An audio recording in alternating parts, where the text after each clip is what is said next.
So what are some of the things like, this is one question that I get a lot. It's that, it's not exactly a question, it's more of a statement. Somebody says something like, I want to go to school and learn how to be a technician, I'm going to get out and I'm going to open my own shop. What would you say to somebody like that? I feel that once you receive the education you get here, with the nice 16 months of training, you need to be in the field for a couple years before you decide that I'm going to be responsible for my own business. Because a lot of people don't realize what it takes. They see, they're getting the training necessarily on stage, but they don't know what happens behind the scenes to actually run that business, to make that performance happen day by day. I could not agree with you more. And it's not just so much the business aspects of things, you know, having to worry about insurance, having to worry about your overhead, having to worry about your shop equipment, employees, all those kind of things. But in addition to that, you're also going to have to deal with customers and the general public. Right. And if you don't have a rapport with them, I think you're going to be at a real big disadvantage. We're going to be at a disadvantage of setting an unemployment line. What I stress with all of the students that come through here is without customer retention, those customers have to come back.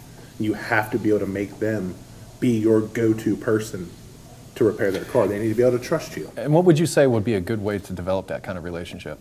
Well, usually when I train the students, I tend to say, well, especially if it's a woman, treat them like it's your mother.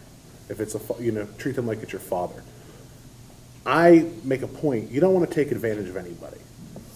What's more important? Thank you so much for saying that. You're very welcome. But what's more important?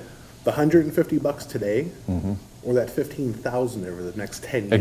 Exactly. If they're actually going to come back to you for everything. Well, not to mention they're going to go off and they're going to tell their friends, family members, all those kind of things. Word of mouth is the best form of free Exactly. If you advertising. find an honest technician, if you find a good shop that's out there that you know is taking care of you and you don't feel like you're taking advantage every time you walk through the door, you're going to want to go back and you're going to tell your friends about it. Right. And that's how, my father and his partner started their business 40 years ago. They started at one house on the end of the block. Now that entire neighborhood comes to our shop. We have third generation customers that come to our shop. So you've been in this business 40 years? No. Well, you haven't been in No, it 40 I years, but you come from long term. I grew up in the shop. My toys that I played with, while people were playing with Matchbox cars and Legos, I was playing with ratchets and throwing a socket in a pile of tires. You are a car guy. My belt buckle says Gearhead right on. Love it. I absolutely love it. But it's what it's about. When I started working there at 11, 12 years old in the summer, when you see an old man with a cane walking in with his grandson saying, hey, this is where you bring your car. That says something. It does say something. And that's what it's all about. Because if old men have anything, they have information. Right. And that is the thing. It's just so many people, don't realize that, especially in today's economy, so many people are hard up for spending money. And in this business, most of these new cars being a computer on 4 tires, there's no such thing as a $100 bill anymore. Right. A repair order is going to be $500 to $1,000, and that's an average bill now. I mean, as well as I do. You walk in, you need an inspection and emissions done. If all you need is an O2 sensor, if you're driving an import, you have a $400 bill. By the time you pay a diagnosis fee, by the time you pay the part, the labor to put that part, and the normal fees for everything else, you're at $400 anywhere you go.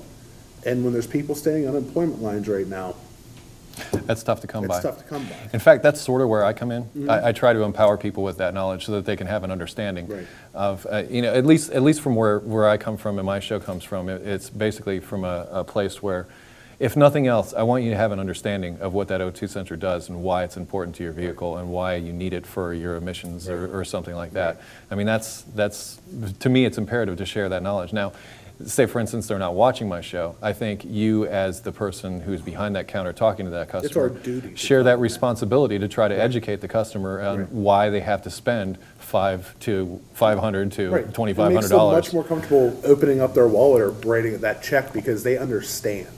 I can just hand you a bill and say, give me $1,000. Right. But if I take those 2 minutes, and that's all it takes, to take that time to sit down with you, to be at eye level, to run down step by step, you're going to say, oh, look at that. And I'm going to say that's the difference between a good technician and some of those other people that, let's say, are more interested in getting money from you, is that they will take the time to explain the work order to you and explain the work that's being done, why it needs to be done, and even go so far as to maybe even take you out into the shop and point to things and do some kind of show and tell and say. Well, that's one of the things, too, that I always tell my guys, which I'm sure you do. You save the old parts. Exactly. I want to show you the hole or show you why this is defective. Exactly. I'll throw my chromer on a rotor in front of you if that's going to make you feel better. I have no problem doing that. That's Why not? part of the job. Yeah, it is the like job. I said, just goes back to what I say. You don't worry about the $150 a day, worry about the $15,000 over the next 10 Exactly. years. Customer retention is huge. Customer retention is the most important part, in my opinion, about keeping your doors open every day. And that's why you're teaching this class. That's why I love my job. And you know what? I'm happy to have you here. Thank you very much. Thank you. No problem.